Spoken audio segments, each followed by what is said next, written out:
as the specifics requests in this motion require letters to be sent to various government departments, and that will be in the competency of the committee and staff at tomorrow's meeting. As you have, brought motions to this chamber about fuel poverty and raised the issue of fuel poverty, and other councillors have raised it. It's something of great importance to me, because it is ridiculous in this day and age that we have children living in what's called cold homes. It is ridiculous that we have homes that are built by public bodies, funded by public money, and they end up becoming damp, or they end up becoming having black mould, which at the last time that I raised the issue of fuel poverty, I pointed out that black mould is actually carcinogenic, or has been designated carcinogenic by the World Health Organization. Now, the title for this motion, Lord Mayor, relates to two small bits within the legislation covering building regulations, and I'm sure that we've all read them over Christmas to be able to find out, what 42A or 43A and 43B are. But there are actually two clauses within building regulations that deal with fuel poverty and fuel and energy emissions. And what has happened is that way back in 2012, or before 2012, the European Union began to pick up on the issue about emissions and on fuel poverty, and they began to ask the member states then to put into their legislation how they were going to tackle both those problems. And we ended up with 43A and 43B.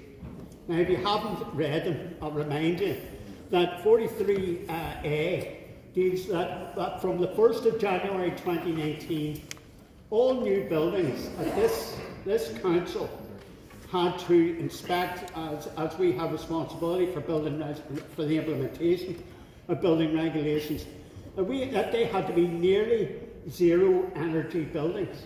In other words, their consumption of energy, their insulation had to be the best that it was available. Now, that was for buildings then, but from the end of this year, from the 31st of December, all new buildings, all homes that a housing association and private developers are going to build, they will have to meet a standard which is of nearly zero energy building. Now, when I raised this with one of our staff and asked was he aware of any movement within the Department of Finance, and way back in October, to be able to meet those obligations that we're going to be expected, this council is going to be expected to enforce, he said he wasn't aware of it.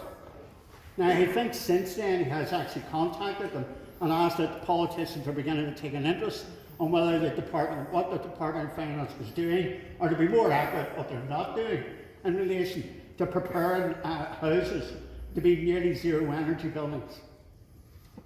And so I brought this motion here tonight to ask that we go to the relevant ministers with the relevant responsibilities, and we start asking the hard questions, because we have less than 10 months in order to prepare our own staff who will be expected to implement the regulation. But more so, if the Minister of Finance is of a view that the building regulations need to be updated, we should be having an input, because we have debated and discussed fuel poverty here before. We know from experience as public representatives, those families that are living in homes which are damp, it costs a fortune to heat, and we know that children are growing up, and the evidence again is there that children who do not develop properly if they are living in a cold environment. Imagine trying to do homework if the temperature of the room that you're trying to do your homework in, it is cold, that you can breathe and you can see the air coming out of your mouth. And that is happening to some families in this city.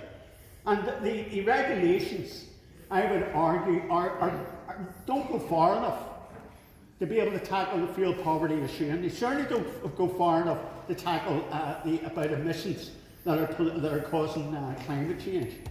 But we have an opportunity to get our information into the various government departments and ask, is the industry ready to start building nearly zero energy buildings? And if they're not ready, when are they going to be ready? Because people will have to be trained in order to be able to do it. Are we going to, we need to talk to the Department of Communities, for them to talk to the housing associations, and for the housing associations to start thinking about building warmer homes than they're already building at present. Because what those building regulations do, they talk about a higher standard. They talk about homes that are nearly zero energy buildings. They are almost, they will use the little energy to heat, because the way they're designed, the heat will stay within the building. Shane, who spoke to us at the start of the meeting, talked about Brussels and about European cities that have rolled out a scheme called Passive House. In Norwich, in England, a Labour Council have just built and completed 106 homes which are Passive House.